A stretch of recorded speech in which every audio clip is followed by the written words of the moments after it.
The point is, mail-in balloting can be done relatively securely. Let's just put this out. I'd rather not have it. Unless you're in the military or you're in a nursing home or a medical emergency, it should not be a thing. But it is. Right. We're stuck with it. We can change it if we win. Maybe we get H.R. 2 passed. But we're stuck with it now. So I like the pivot. Thankfully, he's made this pivot where now he's like, listen, let's just swamp this thing. The Democrats bank their early vote. You know what happens on Election Day? It rains.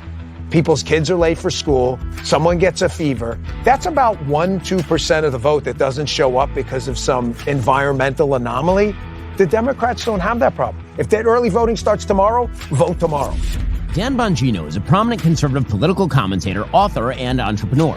As a former New York City police officer and Secret Service agent, Bongino's broadcasts at The Dan Bongino Show are characterized by his profound patriotism and relentless pursuit of truth. His commentary has garnered a record-setting following on various platforms where he's known for his no-frills analysis and unwavering defense of conservative principles. Bongino is also a successful entrepreneur, departing from Fox News in 2023 and taking his live podcast over to Rumble, an online streaming platform where Bongino himself is a significant shareholder. During the pandemic, Bongino was banned from YouTube altogether for questioning the efficacy of masks. Google banned him from using their ad service. The New York Times labeled him one of its top 5 election misinformation super spreaders in 2020. All the while, Bongino's commentary continued to garner hundreds of millions of views. In today's episode, we forecast the 2024 election, discuss Donald Trump's unique political strengths, and potential presidential debate strategies for each candidate. We also weigh the merits of populist economics and the right's recent bifurcation on foreign policy. As the temperature climbs in the national political landscape, Bongino's insights on the latest headlines help Americans make sense of it all. Tune in for another fantastic conversation on this episode of the Sunday Special.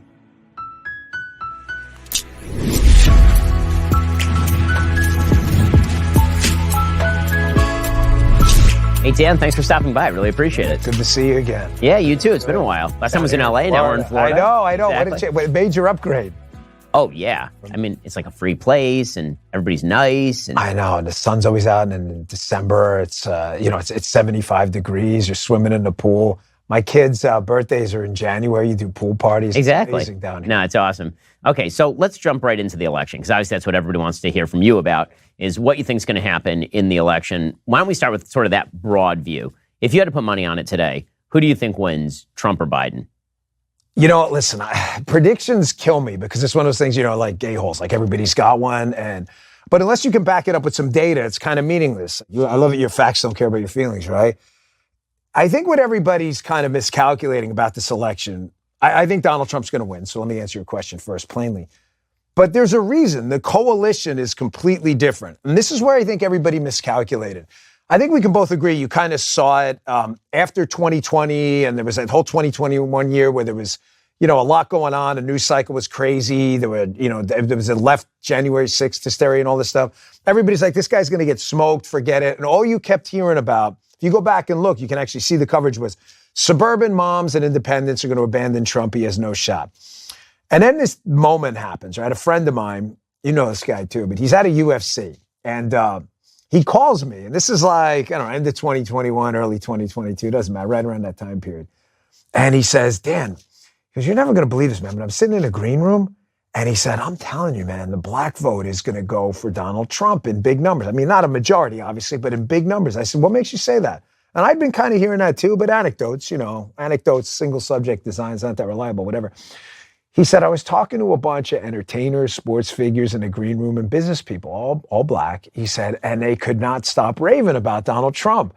I was kind of blown away by it. It wound up turning into this online kind of spat with me and this other conservative, nice guy, was friendly and all, but he didn't buy it. He didn't believe, and now you see the raw data, polling numbers. The Trump coalition is just different. Hispanic voters, black voters, you're seeing, working class males in droves, and most importantly, union workers. My brother's a local 3 electrician. He doesn't know a single person voting for Biden. When did the Republicans ever win the union vote?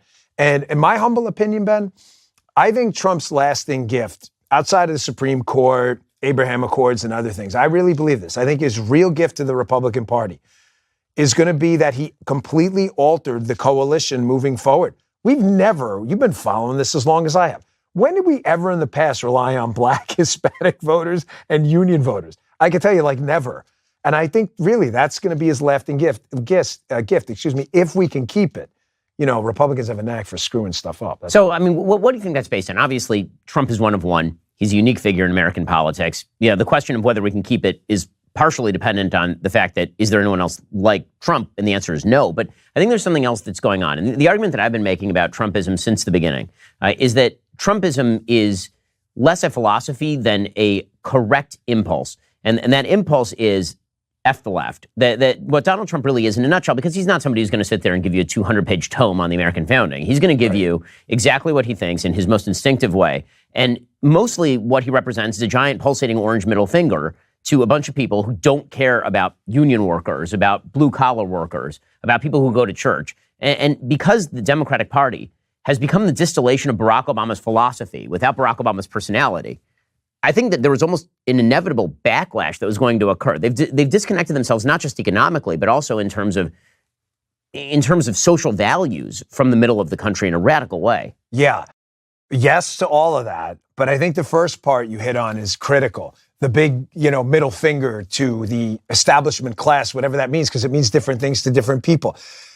Again, we've been at this game a long time, and can we at least both agree the Democrats have always beaten us at the message game, right?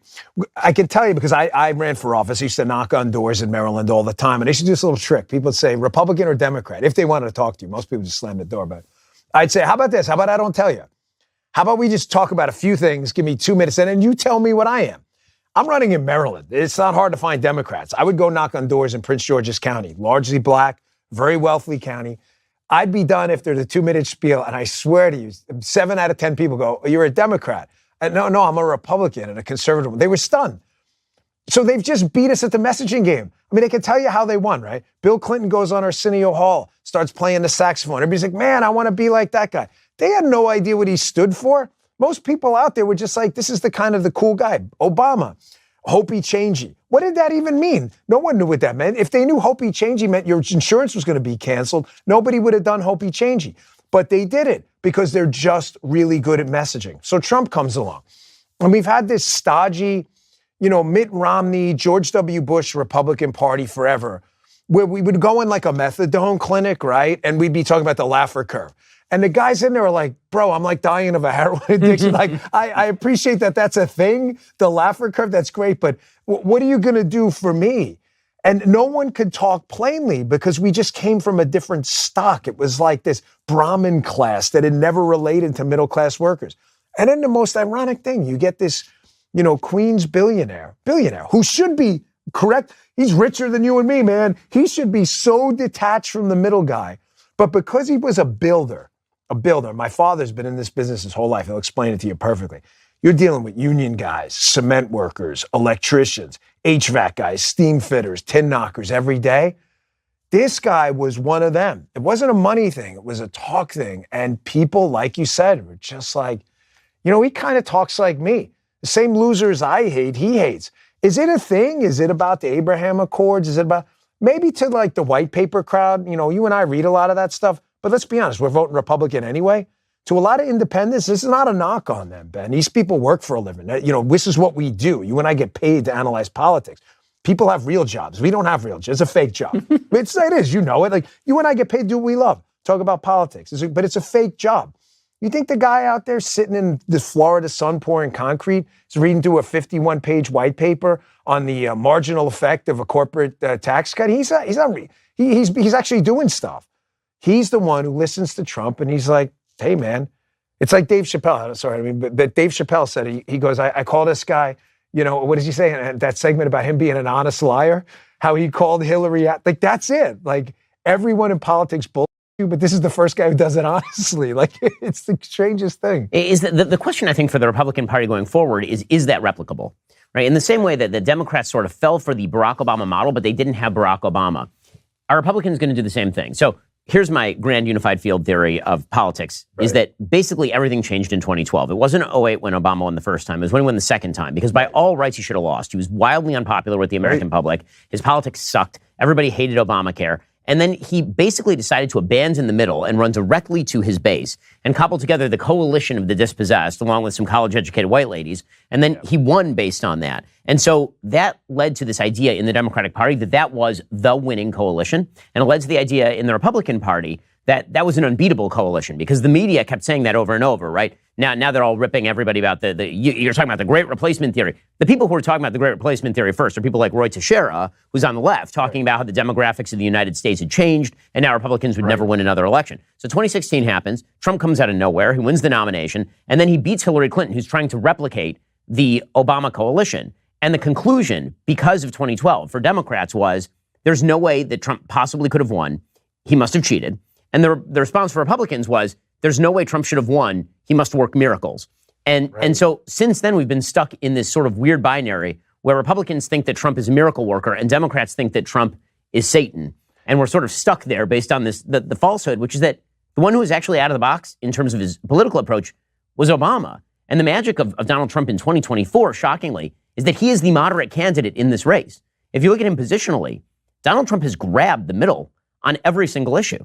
100%. It's interesting you say that because it's funny when people paint this guy as like this far-right conservative dictator. And then, like you said, you go back and look back, and it was actually, the first term was quite a moderate agenda. I mean, I don't think there's any question that there were some positions. I mean, listen, I love Donald Trump, endorsed him early, but we've had disagreements on my show, on the air, about things like abortion.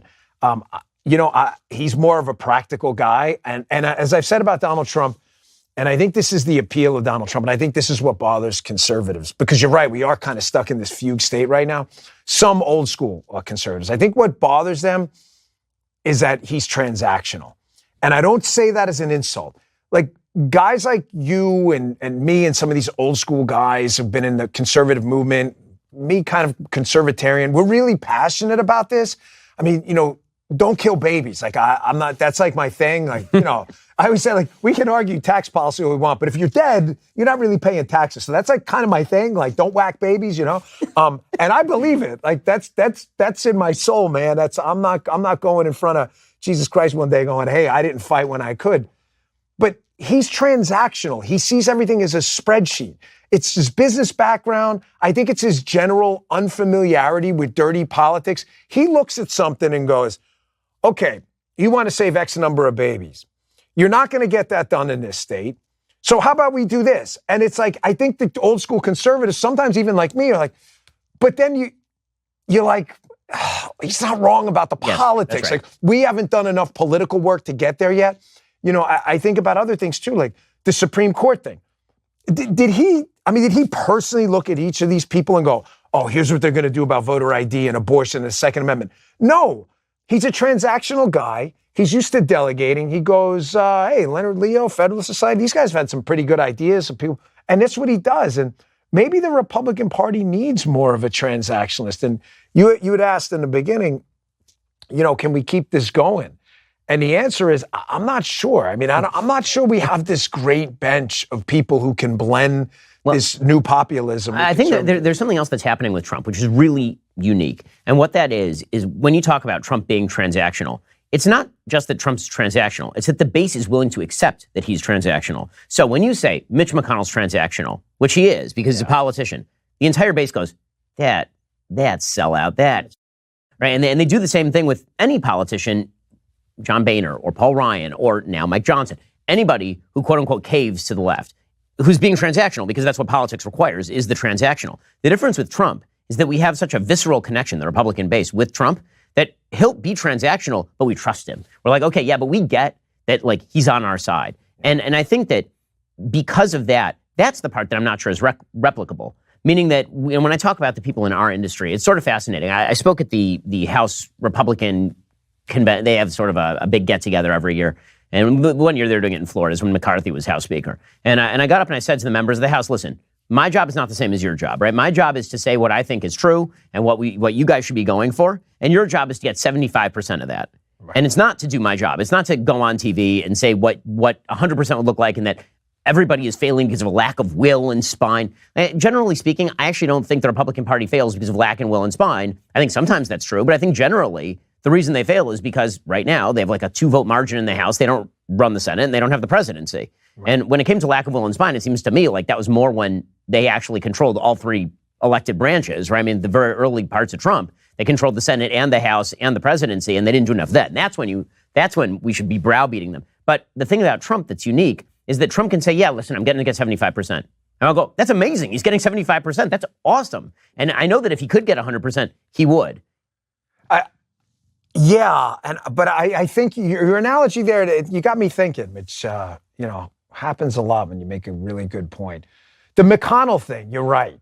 Why the disparity in kind of views? Why are we so sure that McConnell sold this out, but Trump didn't? And I think it's because I think they believe McConnell's playing a cynical game where Trump is really doing it because he believes people in the know have told him, like, this is the better path. I'll give you an example. Here's what I mean. I think it's almost like political naivete is Trump's superpower, which sounds odd. Whereas it's McConnell's curse because he's not politically naive. I mean, there's no one less politically naive than McConnell. Here's a perfect example: the Abraham Accords. How many Republicans or Democrats, and Democrats, the entire swamp has said, you will never get any of this done without solving the Palestinian issue. Don't even try. There's legions of tape. John Kerry, Republicans saying it. Don't even, but you got to fix the Palestinian issue. Don't even bother.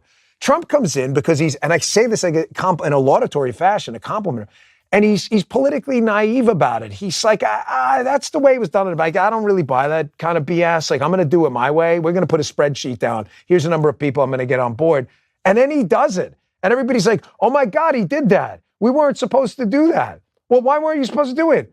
Because somebody told us we weren't supposed to do it. And I feel like that's the difference between him and a McConnell. Like, McConnell will get transactional and will grow a pair when there's something really on the line, like the appeals court filibuster. Listen, I'm not a McConnell guy, never have been. It's the most important move a Senate Majority Leader has made. Oh my gosh, he saved the last 100 years. 100%. He permanent. I don't care how much you hate McConnell. There is zero disputing that altered the direction of the country, Roe v. Wade and everything. But again, I think it was a political calculation at the time that likely could have been done earlier. And I think the difference between McConnell and Trump, too, is that McConnell's like a counterpuncher. He's got to wait for the politics to come his way. And I understand he's dealing with votes. He's got to whip stuff, right? But Trump will just throw it out there. And really, I think it's just that, can he be a bit impulsive? Yeah, I think that's an understatement. I don't think anybody doubts that. But I think people see like, wow, that's different. I've never seen that before. Good. Like, let's move the Overton window in our direction. Democrats do it all the time. I mean, they're impulsive every single day. They'll come out and say some crazy stuff. I mean, how did we get to the point where, a boy can be a girl now? That's the kind of thing 20 years ago, if you brought it up in a Democrat debate, they would have laughed in your face. And he pushes it, Trump. He just keeps moving the ball forward. And I think that's what they like about him. So let's talk about kind of the difference between Trump 2020 and Trump 2024. So when you look at Trump 2020, I know that you have strong opinions about what happened in the election. My take on that has been they changed the rules, which is a form of cheating. They radically increased the amount of mail-in balloting, which is a form of cheating. There was a voter increase of 22 million in terms of just pure number of votes between 2016 and 2020, which is unprecedented in American history. It obviously benefited Joe Biden. They hid the Hunter Biden laptop story for a full month. The entire media were arrayed against him. The institutions of his own government were arrayed against. All of that is a form of cheating. With that said, I don't think the electoral fraud proof is strong enough to suggest that he lost purely on the basis of electoral fraud. So there's that. Assuming my premise, which is that he actually lost in 2020 on just the pure number of counted votes. What do you think changes between 2020 and 2024? Because clearly something has. He was lagging in the polls behind Biden the entirety of the 2020 election cycle by somewhere between 5 and 7 points. And then, of course, he ends up losing by much closer. This time around, he's been leading almost wire to wire. Right. And so what that says to me, is that really about Trump and changes with regard to Trump? Or is that people taking a second look at Trump because Biden is such unbelievable at being president of the United States? Yeah. Well, and you well know, the polls always underestimate. Yeah, exactly. So if he's ahead, and I saw today he's tied in Virginia. Yeah, it's crazy. We haven't won Virginia since 2004. Real Clear Politics just moved it into the toss-up category. It's insane. I mean, and I hate polls. I've said it all the time. They're points in time, and they're typically off, but they always underestimate it straight. But let's get to the election. I want to say first, I can't prove a counterfactual. Obviously, I love economics, but I can't tell you what would have happened because it didn't. However, I absolutely believe that the results of this election were fraudulent, but I'm under an obligation to back that up, okay? You got to produce some data to have an opinion, or else you're just talking a bunch of. If you go back to 2012, and I encourage all your listeners to do this, it's a New York Times article, not the New York Post, it's the New York Times. It's a piece by Adam Liptak. It's called Error and Fraud Rises as Absentee Ballot Rises. It's a New York Times piece written in 2012, over 10 years ago. It was meant to eviscerate absentee balloting because back then, if you remember, it was a big deal in Florida with military and elderly. Yep. So the New York People who Times legitimately should be able to vote. Right, Yes. who vote Republican. And they didn't like it. So they wrote this hit piece, and it was a pretty good analysis. And you'll see they talk about all the stats, and they quote a bunch of figures saying, you're almost guaranteed to double your rejection and fraud rates by mail. It's not complicated logic. There's a choke point if I vote in person. You're the election official. I have to go give an ID if it's a voter ID state. I show up 5 minutes later and try to vote again. They're going to be like, Ben, Dan, you were just here. In a ballot box, there is no such choke point. So there's an obvious fraud mechanism. This isn't hard to figure out. So the fact that the New York Times did this expose says to me, they already know there's going to be massive problems with then mail-in balloting. Then you do it for the first time. You send out ballots across the country and this is laughable. You tell us, oh my God, the most secure election in American history. Like it's a joke. I can't prove the counterfactual. Nobody can. It's a shame. I don't believe in my heart that result was legitimate. Combine that with some other things. So it's not just that I believe the mail-in balloting was a complete train wreck, and I believe probably, especially Pennsylvania. Pennsylvania changes the rules at the last minute, and they just make it up. You got to put a date on the ballot. The court's like, no, you don't. We changed our mind. Like, no, you do. It actually says that, like in the law, it literally, not figuratively. Right. No, you have to stop counting the ballot days beyond the election. It's insane. And then there's this myth out there that, well, this has all been litigated. No, it has not. Nothing made it past the initial standing phase. It was not litigated. That is total garbage. It was not litigated at all. And then I'll make one last point. The Hunter Biden fiasco. It's obviously, that's a separate matter. I get it. But there was obviously a cabal, deep state, silly state, the blob, I don't care what you call them, of people who were very well connected, who hid from the public vital voting information. You combine those three factors. There's no sane person that can say with a straight face with the barrel of a gun at their face going, hey, man, this thing was totally legit on the up and up. I don't buy it at all. I think it was a total scam. I'm just hoping now some states have made some pretty substantial changes, Georgia, Florida, Arizona, somewhat, that in the swing states we got a hold of this. Because it's going to be a train wreck in California. I mean, the biggest question for me for Trump, just in terms of the mechanisms, are really the state parties. How are the state parties going to perform? Because when it comes to the turnout efforts in Arizona, Wisconsin, Michigan, Pennsylvania, like there are certain states that Trump is expanding the map in, like Nevada. Right now, he's leading well outside the margin of error, which is just and he has been for the entire time. It's totally crazy. But if you look at Michigan is razor thin. Yeah. Pennsylvania is super razor thin. And there it's going to come down to a question of turnout. And so there the question is going to be really, how does the Pennsylvania Republican Party perform? Or the Michigan Republican Party, which has been pretty dicey in the last few election cycles in terms of its efficacy. Yeah. How are they going to perform, or Wisconsin? Yeah, it's a good question. And I think we can both agree. Listen, we don't like mail-in balloting. Republicans just don't. And I just told you why. It's prone to fraud. But I'm a realpolitik guy. Go do it right now. Go mail. Brother, we're stuck with what we have. You know where we did it? We did it in Florida. Yeah, and we won by 20. And we killed everybody. And Trump won twice. So the point is mail-in balloting can be done relatively securely. Let's just put this out. I'd rather not have it. Unless you're in the military or you're in a nursing home or a medical emergency, it should not be a thing. But it is. Right. We're stuck with it. We can change it if we win. Maybe we get H.R. 2 passed. But we're stuck with it now. So I like the pivot. Thankfully, he's made this pivot where now he's like, listen, let's just swamp this thing. Because if we're stuck with these damn rules, I mean, think about it, like early voting. When I ran for office, I can't even tell you how many Republicans they'd say, I don't like voting early on principle alone. I say, you realize there's no way to win an election that way, right? The Democrats bank their early vote. You know what happens on election day? It rains. People's kids are late for school. Someone gets a fever. That's about 1-2% of the vote that doesn't show up because of some environmental anomaly. The Democrats don't have that problem. We're stuck with this stuff.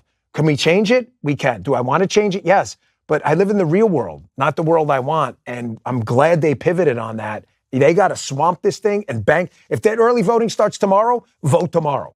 You know, when I'm on the road, I just don't sleep as well. And one reason for that, I don't have my Helix sleep mattress. It is made just for me. Now, you personalize your coffee every morning. Why would you not personalize the thing you're spending 7-8 hours on every night? You don't have to toss or turn and wake up with that achy back. I used to think that's what had to happen, but then I tried Helix Sleep and everything changed. It's been transformative for my sleep quality. Now I fall asleep in minutes, even when I'm stressed out or as the weather gets colder. What makes Helix different? They don't just sell you a random mattress, they actually match you with the perfect one for your body and sleep style. Whether you're a side sleeper, back sleeper, somewhere in between, they've got you covered. They make it so simple to get your best night's sleep every single night. All you have to do is take their sleep quiz, get matched with a custom mattress based on your body type and sleep preferences. Trust me, when you find the right match, you'll wonder how you ever slept on anything else. Again, I use my Helix sleep mattress every single night. I love it. I have relatives who have gotten Helix sleep as well because it's just that good right now. Helix is offering a great sale, 27% off site-wide. Visit helixsleep.com/men. Get 27% off. That's helixsleep.com/men for 27% off. Make sure you enter our show name after checkout so they know we sent you. Again, just visit helixsleep.com/men for this exclusive offer. So we talked a lot about Trump. Let's switch to the other side of the aisle, because the reality is that if Joe Biden were doing a wonderful job, the numbers might look different. But the reality is that, when you said that you got a call from somebody in UFC, who I'm sure we both know, talking about all of this, that my guess is that probably was not far after we decided to randomly surrender in Afghanistan and leave billions of dollars of military equipment in Afghanistan and get 13 American soldiers killed at Abbey Gate and all the rest of it. If you look at Joe Biden's poll numbers, they've never recovered. That was the inflection point for his presidency, and he has never come back from that, mainly because it exposed the reality about Joe Biden, which is that he is venal, that he does not care about other human beings. I mean, he was absolutely uncaring about what was going on in Afghanistan. Right. He's terrible at his job, that he lies on the regular. All of these things were exposed by Afghanistan, and we've just seen that ever since. And so, to me, it looks like, if I'm looking at this election, it looks like so much is baked into the cake. Everyone has an opinion on Trump. You know what you think of Trump. Nobody's opinion about Trump is going to change, whether he's convicted, as he was, or whether he's not. If he goes to jail, frankly, I think it probably helps him in a wide variety of ways. We can talk about that in a second. But nobody's changing their mind about Trump. I think what's happened here is an enormous number of people have changed their mind about, I know them personally, right? If we're going to talk anecdotal, I can tell you in the Jewish community, there are a lot of Jews who look at how Joe Biden has approached Israel, and they're like, I am not voting for that jackass. I'm not going to vote for him. And even the ones who are very left, who are like, I can't bring myself to vote for Trump because whatever, they'll vote for RFK or they won't show up. There's going to be like a significant problem for Joe Biden. The enthusiasm for him is unbelievably low. When you look at the Biden presidency, I've said, this is the worst presidency of my lifetime, bar none. What do you make of the failures of Joe Biden? Well, 2 points. The first is the damaging political narratives. The second will be none of this is changeable for him. So first, there are bad political stories that do harm, and there are bad political stories that don't. Why did this trial up in New York backfire spectacularly on Biden, not Donald Trump? I mean, convicted felon, the Stormy Daniels stuff. And the reason is because the only damaging political narratives, I learned this running for office, the only ones that do any harm at all are stories that change your pre-existing notion of who a candidate is. If, let's say, Mike Pence, there was a story about him hanging out, partying the weekend and drinking it up at a, University of Michigan rager, people be like, that's kind of weird. Like, that's not the guy. If it was a story about, Donald Trump or maybe Tom Massey or Rand Paul, you'd be like, sounds like fun. It's the same story, bro. So the thing about Joe Biden, getting back to your question here, is why is Joe Biden so grotesquely unpopular? And I concur, the most destructive president in our lifetime, even worse than Obama, because he's dumb. Obama was at least politically smart. Is because he ran as the stability guy, the transition agent, the non-chaos agent. He did. Look at all these crazy things Trump did. I mean, he never actually pointed anything, but he's like, look at the tweets, and this he's going to be Hitler, Idi Amin, look at it, Pol Pot. And then you get Joe Biden, and like you said, the first thing he does is you got people falling off planes in Afghanistan trying to fly their way out. And you're like, wait, I thought Trump was so that started it, but he was still maintained like a 45% approval rating. You're right, though. Never goes down and down.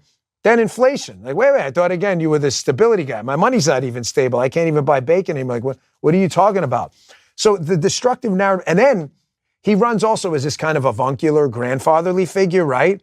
And then you find out the Hunter Biden story, and you're like, wait, this guy's a good dad? Like, I'm a dad. I got a kid, God forbid, with some drug problem, and I'm sending him overseas to hustle money for the family so I can give.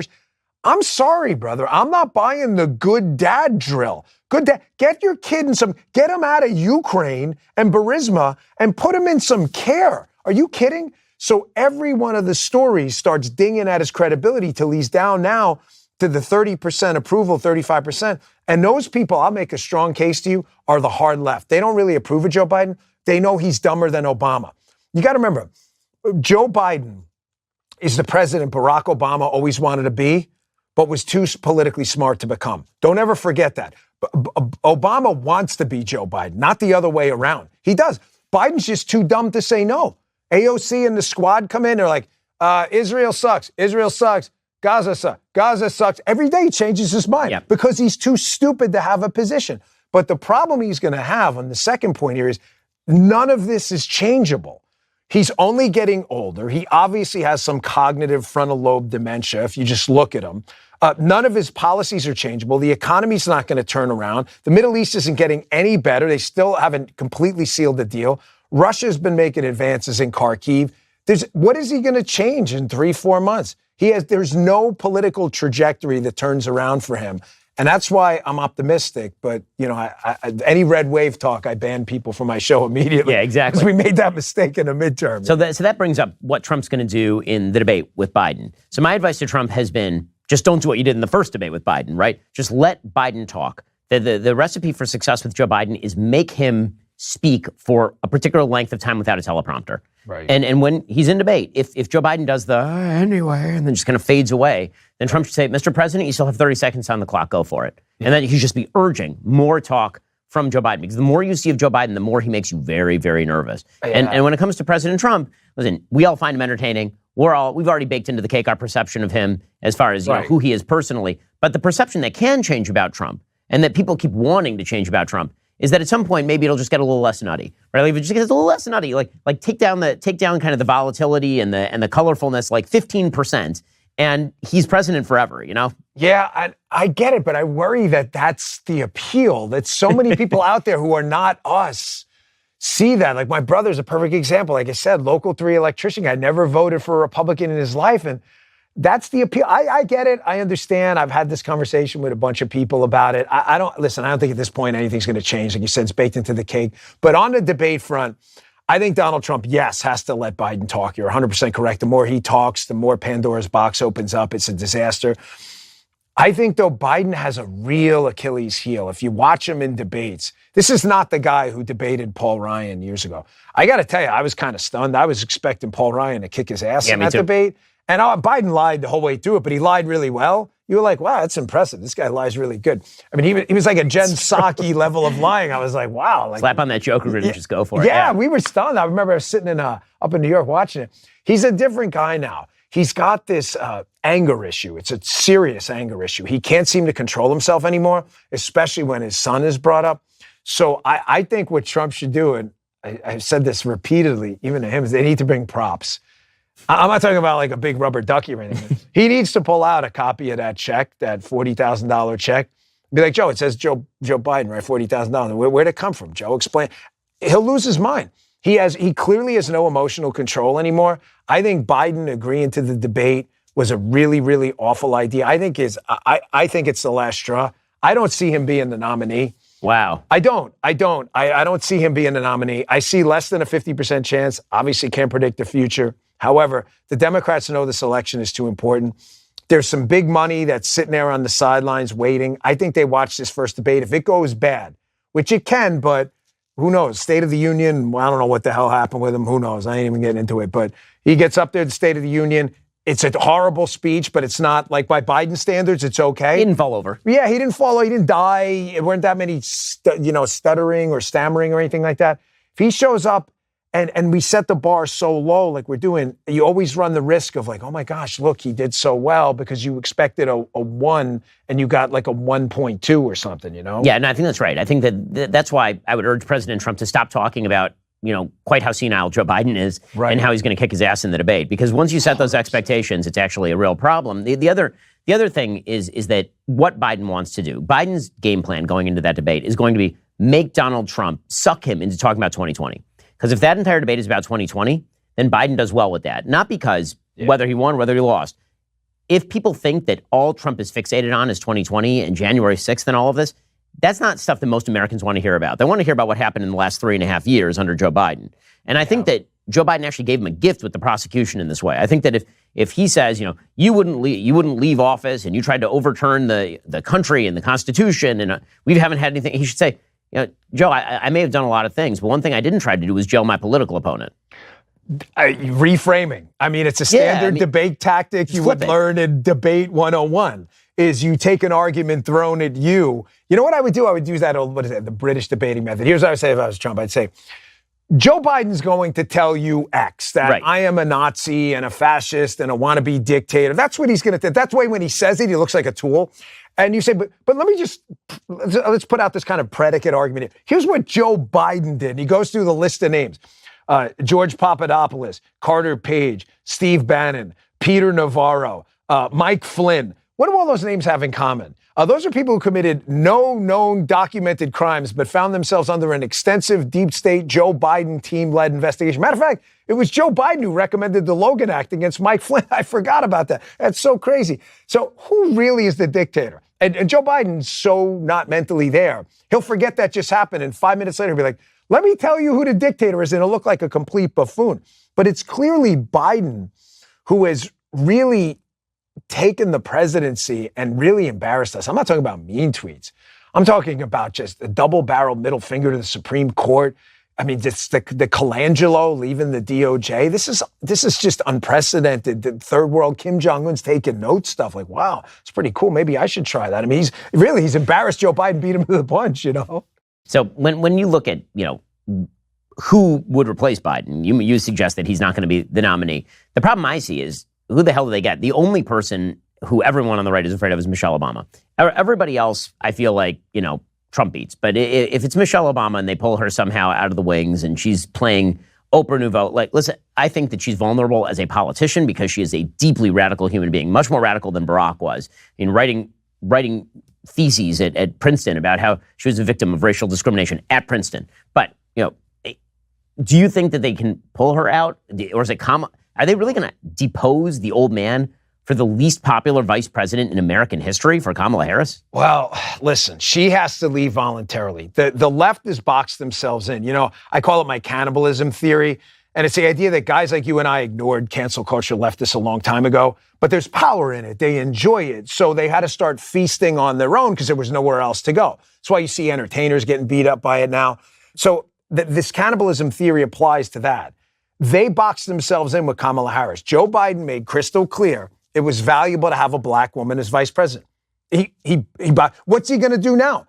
What's his people go, we changed our mind. All of a sudden, the whole black woman DEI, which and I didn't say it, they did, that all of a sudden she's not worthy. She has to step aside voluntarily. On the Michelle Obama front, one thing I know well is the Obamas. I worked with them for a couple of years. I'm telling you, there's, I'll say 0.001 because nothing's impossible. There is no way she's running. No way. She hates politics. Any one of her agents back in the day will tell you she can't stand politics. She hated being a public figure. She absolutely hated the White House. I always tell this story about the guys when they where were you guys? They came back to the White House. They're like, we were out at a Target or a Walmart or something. What the hell are you doing at Walmart? These are the FLD guys, First Ladies Detail. Because, we all hang out together. What the hell are you doing at Walmart? I forget where it was. I think it was a Target, but it doesn't matter. And they're like, we were with the First Lady. I was like, really? I forget what her name was. Renegade. What was she? He was Renegade. Then I said, well, what were you doing? She wanted to go shopping. I'm like, in what? They took her in this low-key car. She put on like a scarf and glasses and a hat. And she was in Target shopping and they just everybody backed off. And she just wanted to go out and be normal. She does not want anything to do with this. This is all one. I hate that term psyop. I hate it. It's so overused. But this is it. I swear the left is playing games with us. If it's going to be anyone, it's going to be Kamala. If she voluntarily steps aside or there's an eruption in Chicago at the DNC, which is possible, you could see an outsider, Josh Shapiro in Pennsylvania, really popular guy. I mean, he's a leftist, but really popular guy. I think Newsom's kind of cooked. I think a lot of people are sick of him, but he's power hungry. Obviously Whitmer wants it, J.B. Pritzker. I mean, you could see Hakeem Jeffries. You could see a bunch of people who jump in, but I don't think he's the nominee. The only thing stepping in the way of him leaving is him. He is obviously a sociopathic level narcissist. He believes he's like an FDR type figure. That's why he look at the polls, Jack. Look at the polls. We are looking at the polls. Everybody hates you. We're looking at the actual polls. Jack, what are you looking at? I mean, which brings up Jill, who is obviously like an Edith Wilson figure who's really propping him up at this point. I mean, the fact that they're deploying her out to every TV show when he can't appear on any of them to pretend that he is totally with it is really it's an amazing statement. So I'm going to turn back to the Republican Party for a second. So the fact that Donald Trump is the leader of the Republican Party has had all these benefits that we've talked about, including the broadening of the coalition, including the fact that he's been able to break through the media in a way that no other Republican candidate of my lifetime has, because he was so big that they tried to box him into being X, Y, or Z. And everybody knew who he was already. So it was very difficult for the media to attach whatever label they wanted on him, because Donald Trump is Donald Trump. Well, when I look at that's the upside. One of the downsides is, as we discussed before, he's not a philosophical conservative. He's sort of an instinctive conservative, but pragmatic, meaning he has conservative instincts, but that doesn't mean that he's going to be thoroughly pro-life, or that he has a fully formed theory of how foreign policy ought to work. He has sort of a baseline root patriotism, believe in America. America's military ought to be strong. We shouldn't get involved in wars we have no place in. Very good stuff, but subject to interpretation. It's that I kind of want to ask you about. So the fact that Trump is so heterodox in sort of his approach, and that he's so pragmatic and non-ideological, means that the party remains somewhat amorphous. The conservative movement remains sort of amorphous. And what that means, there's a lot of internal battling, obviously, over pretty much everything at this point, and Trump himself as a singular figure sort of keeping a cap on it. And that's everything from economics to social policy to foreign policy. You're seeing sort of these internal battles inside the Republican Party on a lot of these issues. So we can start with economics, where there's this bizarre battle that's been going on. As long as I've been alive, the Republican Party has been the generally free market party that believes in free trade and private property. And there's been a real push inside some wings of the Republican Party to push for a significantly more interventionist federal government that works on redistributionism and uses regulation to benefit certain populations at the expense of other populations.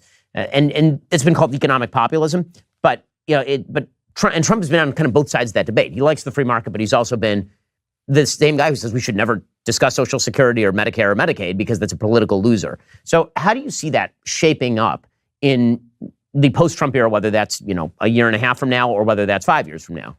Well, first I'll say that's definitely not unique to the Republican Party. I mean, you've seen these internal fights on significant issues. I mean, it was Barack Obama who said, marriage between a man and a woman, and then all of a sudden now we can't even figure out what a man or a woman is. I mean, so the party's evolving certainly is nothing new. But to your point, as an kind of an old school conservatarian, I say conservatarian because I'm definitely conservative on the fiscal front, but on the foreign policy front, I'm kind of a limited intervention guy. So I have kind of different views on that. That's nothing new, but you're correct. I was a diehard doctrinaire free trader from the libertarian front. Free trade is good. The Japanese want to be the kings of rubber dog toys. Send them over, brother. We'll produce AI. Why would we want people working building rubber dog toys? It's a waste of time. But then you realize, I hate the term evolve because it's like associated with them, but I listened to a podcast once. I love Econ Talk. It's fantastic. The guy's awesome. Great. Yeah, he's just fantastic. I think he had J.D. Vance on one time too.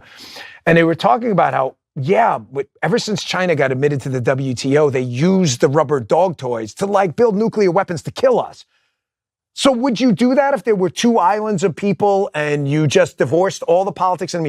Island A, people B. Oh, let's trade. People B is like, let's nuke people A. All of a sudden, you're not trading.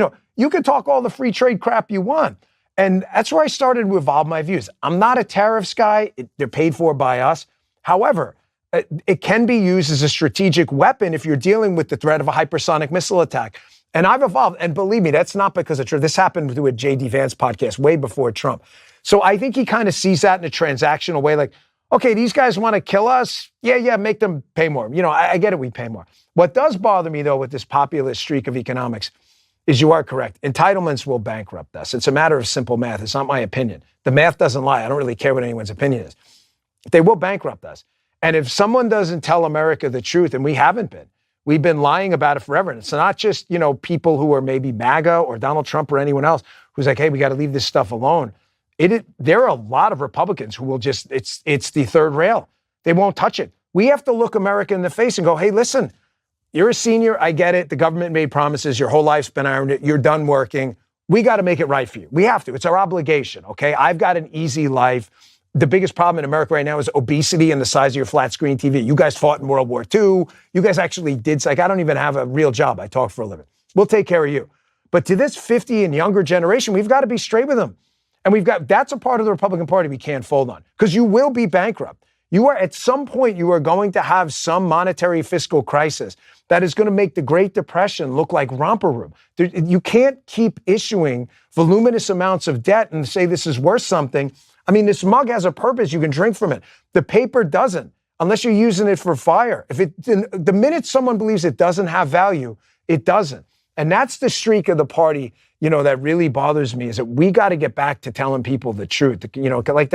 I was just watching a video of Pierre Polivier up in Canada talking about the housing subsidies. He's like, it doesn't matter if I agree with Trudeau. The math doesn't agree with Trudeau. It doesn't matter what I think. The math doesn't agree with allowing entitlements to go forward like this. They don't. And so that, obviously, in total agreement with you on that. And I think that in the end, because the math is what the math is, that perspective is likely to prevail. The foreign policy front has been very fascinating, because you've seen, obviously, some breakdowns on the right with regard to foreign policy. Right. And I think some of that is, some of it is a little bit dishonest, in the sense that, I think that there's an attempt to label people, quote unquote, neocon, who are not neocon, by either a classical definition or by the new definition. The classical definition was, people who used to be Democrats and then became conservative largely because of crime in the 1960s and 70s, and were fairly hawkish on foreign policy. And then it became sort of Paul Wolfowitz, we will transform the entire Middle East into thriving multiracial democracies using Woodrow Wilson ideology, right? And the truth is, I don't know very many Republicans who are on that side of the aisle anymore. Like, anybody who realistically believes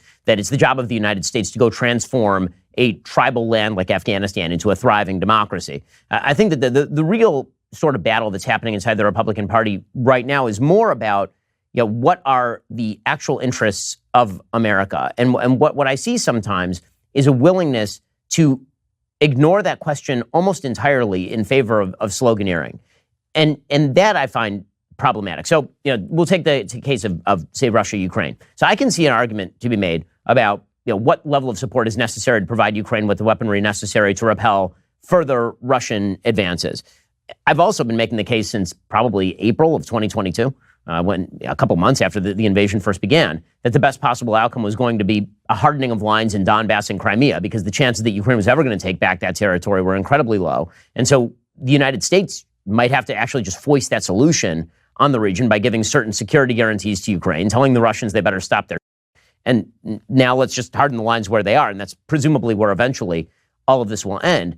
One of the cases that I've seen made about Ukraine, however, from some people on the right, is that we have no interest in Ukraine. And it's of zero relevance to us whether Russia takes Ukraine at all, or if the United States continues to fund Ukraine, that's like an active bad that's bankrupting the country. And there I have some problems in even understanding the argument, I suppose. I'm not sure I understand why it's in America's interest for Russia to take Ukraine, or why it's of no relevance to us, given that Ukraine not only is a massive grain producer, but also borders a bevy of NATO countries with whom we have mutual security guarantees. Also, obviously granting enormous more resources, access to the Black Sea in new ways to the Russians. I feel like it's in the United States' interest to degrade the Russian military capacity. Beyond that, the sort of idea that foreign aid is equivalent to putting boots on the ground in Ukraine is obviously not true. Yeah. It seems like if we're going to speak about the costs of war actually pretty plainly, it seems like the amount of money we're spending in Ukraine is a lot of money. Also, by comparison to the federal budget, it's a very small percentage of the federal budget. And the reality is that it's a lot more expensive if you have to actually start forward deploying in a lot of these areas. This is a great question, because I think these are the best questions on these types of shows, because I think this is where there's some daylight between you and I. Let's address the big one first. Yeah. This evolution of Republican, the old three-stool Republican, but where national security and an aggressive foreign posture was kind of like the shibboleth to get into the party, right? That has completely changed. You see it, I'm not a huge fan of being on X all day, because sometimes you get depressed with all this stuff, but you do get a real flavor for what people are thinking, because you're microblogging live time. You see the shift happen. But I think there's a reason, and I think we as conservatives, one, you're right, we have to stop the neo, it's just stupid. Like, it's become like kind of a way to just discredit someone before they even open so just like stop. Let's have a dispassionate conversation about why so many people distrust the federal government's decision-making and foreign interventions. Where have we won? Where have we won? Now, I'm not. This is where I don't want people to get upset here. But we could have won in Vietnam. The politics weren't there. We could have won in Iraq long term. The politics weren't there. Remember that old line? You got the watches, we've got the time. No, we didn't. No, it's the other way. They knew. Everyone knows eventually our American public, which is very wealthy, we're the wealthiest country on earth, they don't want their kids dying in these wars where there's not some immediate strategic outcome. It was very easy to explain World War II. Nazis, you want to be speaking German? No. Okay, these heroes are like, let's kill bad guys and save the world. People say to themselves now, they go, yeah, Afghanistan fell. Joe Biden sucks. We probably should have done that different. I'm not defending Joe Biden's decision at all. But what happened? Did your life change? Someone else's did. And I'm going to tell you just a personal story, but yeah, I never met my uncle, Greg Ambrose. He was killed in battle March 15th, 1968. He was shot in Thu Duc, Vietnam in the back. He died. He was defending his friends. He got the Bronze Star with a V device for valor. He was a hero of mine. I never met him. I was born in 1974. Ben, my family was never the same, man. I mean, my grandmother died depressed. You could never mention Greg around her. He died in 1968. My grandmother died in about 2002. You could not bring his name up. Her mood would shift instantly. We owned a bar, and the day he was supposed to come home, they had all the signs up. This is how horrible the story is. Welcome home. 2 soldiers show up. I'm getting goosebumps talking about it. And my grandmother remarried. She lost her first husband, Greg's dad. So my grandfather was a big guy. He owned a bar. He was 6'5", like 400 pounds or so. He used to do beer commercials and stuff. He sees these guys first, and they said, we're looking for Eileen Kramer. And he knew. He's like, no. They said, no, we have to tell her. They said, you're not. I'll tell her. And that was it. She died with a broken heart. And I get it. I'm an evidence guy, and for as emotional that story is, one story doesn't make, a single subject design doesn't make an experimental result. But if I can't explain to someone a tangible goal with Ukraine, let's bring it back to Ukraine. Think of Fox Connor's rules of war, right? Don't go to war alone, don't go to war for long, and don't go to war unless you absolutely have to. Eisenhower loved Fox Connor. Do we have to? Because I know on one end, you make a good point. It is, one, saying Ukraine's not in our interest is clearly, that's just silly. Like, if we have interests in every country. They may be small, they may be big. Zero interest in Ukraine is not a real position, okay? The question is it enough of an interest to risk war? But then you get to the next question, like, well, what do we make in our decisions? Because every time we do something, Putin says, so what, we don't do anything? I understand that position too. My question to people is there's trauma, there's disaster, there's bloodshed all over the world. In Sudan, South Africa is having a mess right now. The ANC just lost for the first time since Mandela. I mean, everybody's a mess. We can't fix this.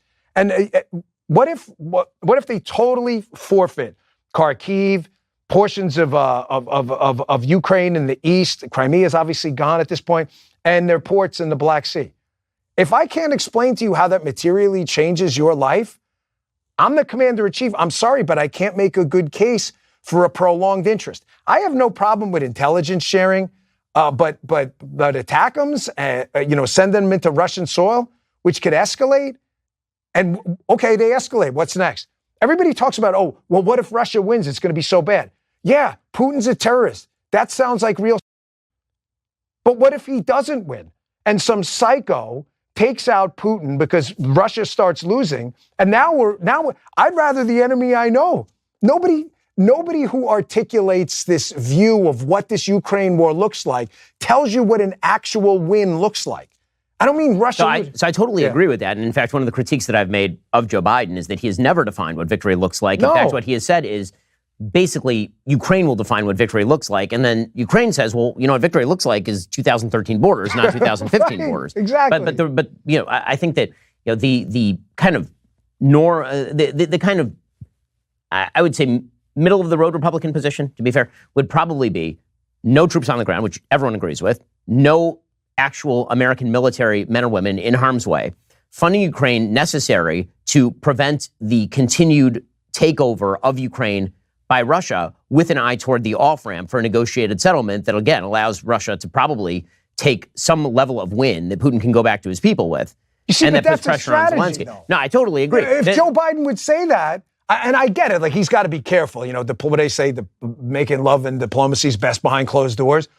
And is that the informal strategy? Let's just cause enough of a quagmire that it really screws up Russia but doesn't cause thermonuclear war. That's okay, but Biden doesn't seem to want to do that either. I mean, well, right. The lack of clarity for Biden is one thing. On the GOP side of the aisle, the conversation you and I are having is like a normal conversation. I think one of the conversations that I've been hearing that's weird on the right is this idea that Putin is somehow good or that Putin is somehow in the interest of the United States. And I think there's a far cry from that to I want to know exactly what our commitment is, how long our commitment lasts, and what that's supposed to look like. And the truth is that foreign policy also is not measured in terms of 6 months. So I couldn't tell you, for example, probably in 1952, what was the specific interest that the United States had in, say, South Korea. I can tell you right now what the specific interest the United States has in South Korea, but that's only because South Korea exists. Yeah. And so one of the things that's very difficult about foreign policy is that an ounce of prevention sometimes prevents the pound of cure that's necessary. Also, sometimes there's no, as you said about the election, sometimes there's no counterfactual. So we don't actually know what happens if you don't do the thing, because it didn't happen. And so, when it comes to particularly foreign aid to foreign countries, as opposed to putting American troops on the ground or military materiel in places, which seems to me like a complete ratcheting up, and that's where you have to be incredibly, incredibly meticulous about should we even be doing this at all. When it comes to us signing some checks or emptying stockpiles of old weaponry and then refilling them, to me, that the kind of escalation of that into cause celeb on the right is a weird one. It's a strange one to consolidate about, given again that there are 1,000 reasons to hate Joe Biden's policies. And again, I think that he's screwed up in Ukraine. Either he can't articulate his policy. He's slow walking aid, but we have to give more aid. It's a fight for democracy, but also we're not going to give them the aid necessary to actually allow them to win. It's all a mess for sure. But on the right side of the aisle, I think that there is a difference between sort of the conversation between realists of different perspectives, which is, I think, most of the conversation, and then the people who are very rare now, the full-scale neocons and the full-scale isolationists who are like, America's a nefarious force in the world. We shouldn't be involved anywhere on earth, and we should get the hell out of the way when anybody is fighting because American intervention only makes things worse. Well, a couple things. First, I've absolutely been categorical about Putin from the start. And I say to anyone who believes this guy is even remotely some ally to any movement, belief, the United States or country, I've been in Russia a lot. If you believe, you are being grotesquely misled. The Russians are the best in the world at running operations, especially online now. They abuse Twitter to make you believe. Putin will say whatever he needs to say to get you on your side. Oh, you're a Christian? Oh, look, I'm a Christian. If tomorrow he thought Israel would fight for Russia, he'd be like, I'm Jewish tomorrow. He will say he's an intelligence guy. He suckers people for a living. That's how he stayed in power forever. He's a scumbag. He's a terrorist. And most of the stuff that's happening in the world right now that's causing this geopolitical fracas would stop tomorrow if him and Xi would just be like, hey, how about we just get along, romper room style? Like, this isn't really hard. They can't. These guys are revanchists. They just want to change everything. But, on the Ukraine front, it's just one last time. There is a template here. It's the Reagan policy. The Reagan policy, I hate cliches, man, but they're cliches for a reason because they probably work. This peace through strength thing is real. We didn't go to war with the Soviet Union because they were scared. Because they were like, this guy's freaking crazy. Look, he's building up nuclear weapons. We've got a 500-ship Navy. What the hell is this guy doing? We don't have to fight anyone. There's only 2 ways to do this, okay, where people will generally leave you alone and not invade and kill you. If you look throughout human history, you can be Vinny. Who the hell's Vinny? Vinny's a kid I grew up with. He's a real kid. The kid was about 5'4", $120, but he was legit crazy. He would fight anyone, total New York kid, anytime. I left the bar, Sally O's in Sunnyside, one time. Walked outside. He picked up a stop sign that fall off the ground and was fighting 3 guys with a stop sign. The thing weighed like 200 pounds. I don't know how he was doing it. And you know what happened? Nobody messed with this kid. Not that they couldn't beat him up. They just didn't want to because he'd bite you. He'd rip your... This kid was crazy. He's a real kid. Vinny did. Nobody toyed with this kid ever. And when someone tried to toy with him and didn't know him, someone would go, don't do it. Trust me, don't do it. That's like the Kim Jong-un type. He's so freaking crazy that, yeah, we could wipe this guy off the face of the earth, but does anyone really want to risk that because he's just nuts enough to do something? I don't want that, right? I want the old Reagan approach. That's the Brock Lesnar approach. Brock Lesnar walks in a bar, nobody's fighting Brock Lesnar. Why? Because you're just not going to win. He's so freaking big and just nasty looking. The guy's like 6'5", 300 pounds of steel. Like, unless you want to die, you just don't fight him. So Brock Lesnar, the irony is, he never has to fight unless he wants to make money. That's what we do. We go back to the Reagan era. We go, I wish Democrats would cut the BS. They should be like, tell you what, no, we're not doing 5. We're doing 600 ships. We're going to triple our nuclear payload. The nuclear triad, we're going to have the best triad in the world. We're going to get bombers, hypersonics, and we're going to build a $1 trillion military budget. You know why? Because we're never going to use it. And that's the glory of and we don't want to do it. By the way, the magic of Donald Trump is that he was both of those things, right? He really was. The crazy man theory. By the way, he said that directly to me. Right. When we did a fundraiser. Good to have both. 100%. But you don't. He literally said to me about Ukraine. He says, you want to know why Vladimir Putin never invaded Ukraine? The reason he never invaded Ukraine is because I told him I'd bomb the out of him. And he said, Vladimir looked at me and he said, no, you won't, Mr. President. I said, I might. Like that, yes, both are great, correct. But you know it never happened. He's a unique combination of both. 100%. So, final topic, because I know you have to run. What we've seen that has been eating up the media coverage since October, obviously, has been the situation between Israel and Hamas. Yeah. And it is insane to me that there is such a lack of understanding of the basic moral calculus between Israel and Hamas that the Biden administration has basically now been doing the PR work on behalf of Iran and Hamas in the weird belief that somehow if they sort of just calm things down temporarily, that his left won't eat him alive at the convention. But that does have some deeper consequences. I don't think that particular conflict, that because it's so morally clear, the fact that you have hundreds of thousands of people on the streets of the West who are protesting on behalf of Hamas, that's a problem for the West. Forget about for Israel. That's a problem for the West, having a bunch of people out there who seem to believe that it is acceptable to protest on behalf of a group of terrorists who hate the West. It was Golda Meir who really summed it up. She said, we can forgive you for killing our children, but we can never forgive you for making us kill yours. This is obviously a really sensitive topic for me. You follow me on Twitter or something, you know that.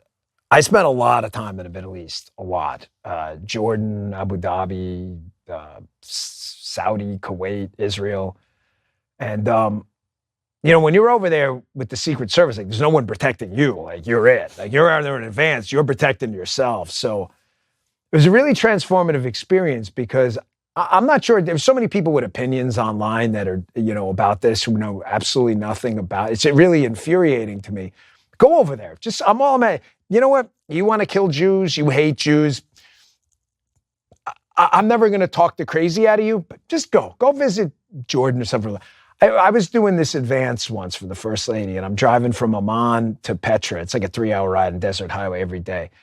And they would give me a series of these drivers. These are people vetted by the embassy, but they're locals. It's a 3-hour drive. So after like an hour, they get pretty much every day for 2 weeks, some driver would get, after like 2 hours, they'd be like, Jews are dogs, right? You'd be like, this is every day. And I'm like, really? Like actual? Like how does that work?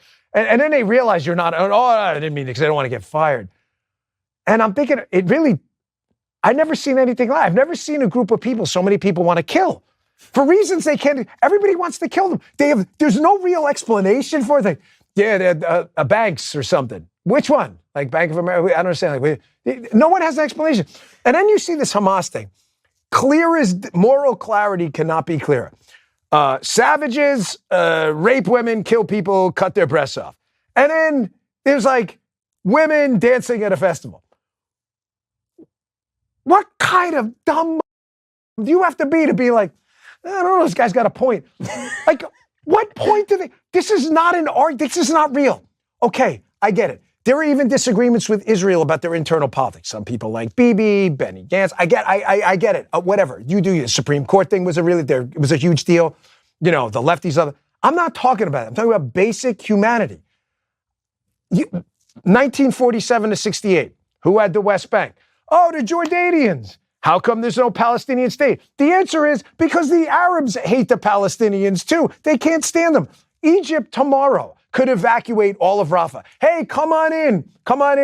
Everybody's going to be safe here. They don't let them in. Why? Because nobody hates Palestinians. That's not even a real group, by the way. Nobody hates Palestinians more than the Arabs, who made this group up because there's money in it. UNRWA and all this other stuff, okay? This is the biggest scam argument I have ever seen. I cannot believe how many suckers fall for this. And one more thing, too. You get an intelligence briefing in every country you go to, right? So you go over to the Middle East. There's like 1,000 terrorist groups in every country. You're like, oh my gosh. You're writing them down. You're like, Joey Bagadonas, Sarah could be like, all right, there's more? And you go, then you go to Israel and they're like, there's like 1 or 2 domestic terrorist groups. Like, that's it, right? And there's some hardcore. And you're, oh, we're done? Okay. And then you think to yourself, like, if you're an Arab in Israel, you're really safe. Like, unless some street crime happens to you, you're almost guaranteed, especially down in Jerusalem, that's going to happen. How many Jews live in the West Bank with the Palestinians? Oh, there's like none, 0. And you're like, wait, there are Arab politicians in Israel? How many Jewish politicians? Oh, okay, the number's 0 in the Arab world. There's, you got me, don't even get me going. Because this thing's like this so pisses me off. Because here's one more thing. Even for the people out there, America first, I'm with you. I'm America first too. I understand. I get it. I'm with you 100%. These people don't see you as any different than the Jews. They don't. Their actual line is, first we get the Saturday people, then we get the Sunday people. So even if you, for some bizarre reason, I don't like Jews, I can't, whatever, brother. I don't know why you would say that. Any other group of people look at you like, I don't like blacks. Really? Why? No one has a real explanation for any of this. But it pisses me off because they don't understand.